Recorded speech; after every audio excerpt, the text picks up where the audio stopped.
भारतीय पुरातत्व सर्वेक्षण की विशेष टीम पार्वती वन में लापता हो गई है। स्थानीय लोगों का कहना है आज तक वहां जाने वाला कोई वापस नहीं लौटा। प्रमुख पुरातत्व वैज्ञानिक डॉक्टर आर्यव्रत भी टीम के साथ लापता है। कुछ कहानियां समाचार बनकर नहीं आती, वे प्रतीक्षा करती हैं किसी ऐसे व्यक्ति की जो उन्हें पूरा करे। उठो, यात्रा अभी शुरू हुई है। कौन है? किसकी आवाज थी? घर में तो कोई भी नहीं है। उसे खोजो।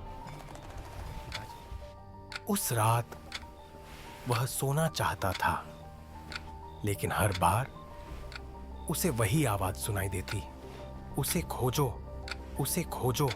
आखिर कौन हो तुम और मुझे क्या बताना चाहते हो? सुबह उसे एक ऐसी चीज मिली जो उसके पिता की आखिरी विरासत थी। एक जर्नल, पार्वती वन का स्थान। जर्नल में कहीं नहीं लिखा था, क्योंकि डॉक्टर आर्यव्रत जानते थे कि उसका मार्ग सिर्फ निर्देशांकों से नहीं खुलता। उसे खोजने के लिए पार्वती मार्ग को समझना पड़ता था। पहला संकेत रेगिस्तान में छिपा था और उसके साथ एक निर्देशांक। दूसरा संकेत हिमालय की गोद में था, मानो कोई उसे उत्तर की ओर बुला रहा हो।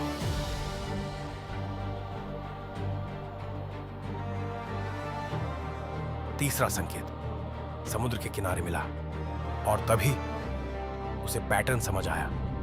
3 संकेत, 3 निर्देशांक और एक छुपा हुआ मार्ग जो सीधे किसी स्थान तक नहीं बल्कि एक सत्य तक जाता था। पार्वती वन।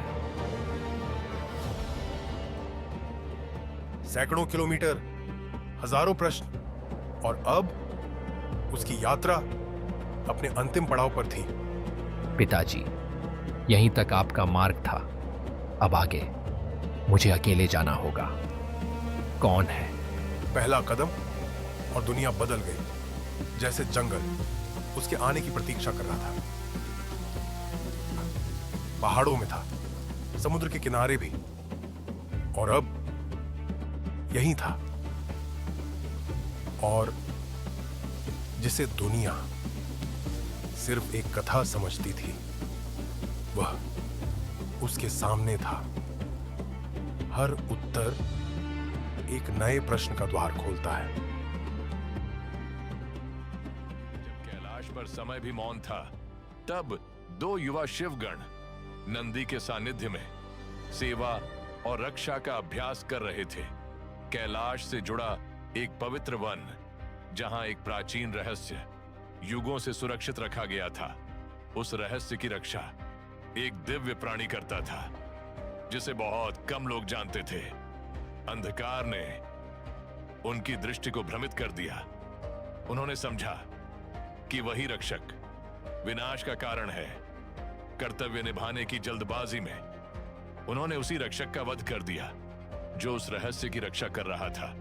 उसी क्षण एक महर्षि वहां पहुंचे। वह उस दिव्य रक्षक के संरक्षक थे।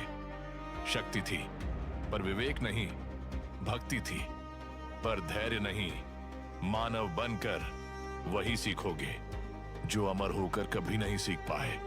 माता पार्वती ने उन्हें दंड नहीं दिया। उन्होंने कहा, पृथ्वी पर जाओ और मनुष्य बनकर कर्तव्य का वास्तविक अर्थ सीखो। युग बीत गए, स्मृतियां मिट गईं, लेकिन कर्तव्य कभी समाप्त नहीं हुआ।